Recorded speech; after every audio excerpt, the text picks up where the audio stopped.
If you're here, you wish to know. Welcome to What's New This Week, a weekly series when I speak about releases that I found interesting, so I could keep up on you also. And the first thing we're gonna talk about today is God of Rock, which is a fun fighting where we will fight using quick time events and rhythm in order to prove who is the best musician whatsoever. And I find this really good premise and a good idea for a video game, and I do want to play it, and I will find it really funny. I expect it in some of the streams in the future. Puzzle Quest 3, which means Puzzle Quest still exists. This screen row still exists. Puzzle Quest refused to die, no matter how many competitors it has nowadays. Well, it was one of the first train rows. It was really funny to play in, and it's fantasy themed, so of course I won't say go on immediately by Puzzle Quest. No, it's just good notion that Puzzle Quest still trying to survive as in this day and age. And in this Puzzle Quest 3 already out. Blade, a video game when we will travel the world, collect stuff to different loot to make different weapons and fight with them in this fantasy universe. Little furry blacksmith will help us out by making stuff for us and showing what materials we need to collect, and we will fight as some mercenary or fighter or whatever. Either way, I think it will gonna be a fine fantasy adventure. And it's out.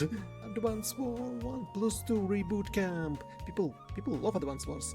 I never played the original Advance Wars, so I have no idea. What's about on is it looks Fire Emblem-like, but it's a little bit different gameplay-wise, as people told me, and that's pretty much it. It's much closer to the other game. Wargroove. Wargroove is kind of the same, but Wargroove is fantasy and this one is modern day, and Wargroove kinda inspired by Advance Wars, as I find out, because people told me, and so everyone who wanted the Advance Wars to came out, here it is, it came out finally. Dead Island 2. I don't expect much from Dead Island 2, it's from the same people who do Dying Light, yeah, it's supposed to be the same developers, and it's kind of the same. There's zombies in a tropical place like Los Angeles, and you play as one of the few people who are immune to this disease, zombie disease, and you will have to fight zombies in any way possible. And also probably some people will try to get to you because you are immune, something like this.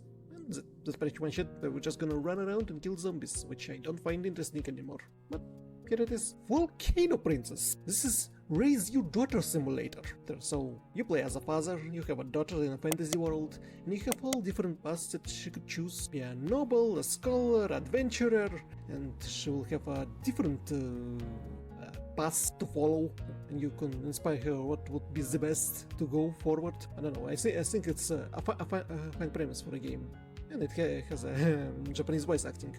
So here it is, Volcano Princess is out. Sakra, it's a wuxia martial arts section with Donnie Yen, which they took martial arts and kung fu and added elemental attacks to them, which is fun and cool. All over Avatar, which is the cool Avatar, Nickelodeon Avatar, not James Cameron Avatar. No one likes James Cameron Avatar. No one likes blue people. People on different planet and their family story. So yeah, Sakra. It looks like it will be a fun action about fantasy medieval China, which is, why not? It should be fun. And we all know Donnie Yen is awesome, and he played Ip Man, and he's a good martial artist, so it's gonna be fun. I'm saying fun too much, but I'm sure this movie will be fun or serious. I can't distinguish one between as on trailers anymore.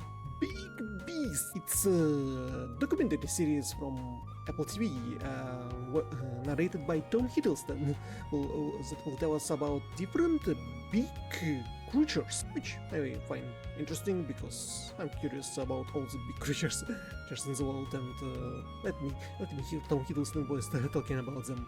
It should be fun. It's about different animals, so it should be interesting. Ghosted, Anna de Armas and Chris Evans play in the same movie again with Saturn and Gosling this time. And this action comedy where the guy meets a girl, the girl started ghosting the guy on a smartphone. The guy finds out that the girl is a spy and helps you out. The usual story. Yeah, I think it's gonna be a fun comedy, and I do like Anna de Armas, and Chris Evans not gonna play Captain America, but I have nothing against it. But he does likes to play different characters other than Captain America all the time. So, oh yes, I also played together with Knives Out. I forgot about it. Yeah, here's this a fun spy comedy already out. Wild Isles, narrated by David Attenborough. It's a documentary story about England, the Great Britain Islands. And after all the talk on trash taste, where the boys spoke that there are no animals in England, here's a whole documentary to prove them wrong. So, I'm curious what actual animals habitat England, so I would watch this just to make fun of the boys. Yeah, and it's all. And unfortunately, that's all that I found interesting this week. If you want the channel to live and grow, please do whatever you do at the end of the video. Do jump platforms from YouTube to Twitter to whatsoever. Do share my videos with anything you think worth sharing, and thank you for watching, and I'll see you in the next videos or streams. Bye.